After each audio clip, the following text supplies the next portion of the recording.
1 in 10 Montanans deal with substance abuse in some way. Now, today, the Montana Healthcare Foundation held a summit to bring together stakeholders to discuss the future. MTN's Mackenzie Frost reports from Helena.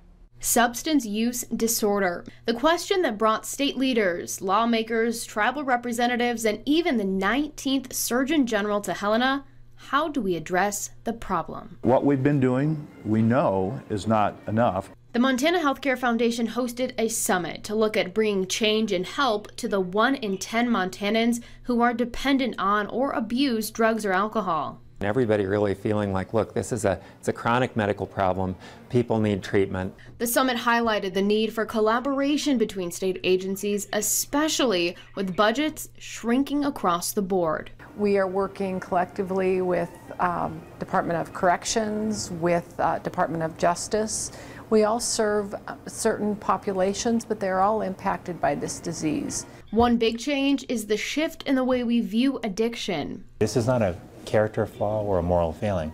This is a chronic disease of the brain. During his tenure as Surgeon General under President Barack Obama, he issued the first ever report on alcohol, drugs, and health. But I know that a report is not the end, of the journey. It's the start. To start the journey, Murthy believes more people need to get treatment. Right now, only 10% of people seek help. And if you can imagine for a moment what it would be like if only 1 in 10 people with diabetes or cancer were getting treatment, we would say that's absolutely unacceptable. 21 million people in America suffer from substance use disorder. To put that in context, that's more than 1.5 times the number of people with all cancers combined. It's not maybe as simple as perhaps having high blood pressure where you can take a pill. The Department of Public Health and Human Services has been able to double the number of providers available to those with substance abuse problems. But Hogan says that came with Medicaid expansion, which she believes is crucial.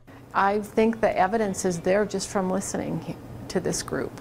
We have to reauthorize Medicaid expansion. Multiple groups are committed to change, but it won't happen overnight. It has taken us time to get here. It's going to take us some time to get out of it.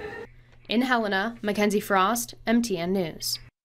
Thanks, Mackenzie. Now, what we also learned today, while the nationwide trend of opioid deaths is growing, Montana actually peaked in 2008 and 2009 and is now on a downward trend.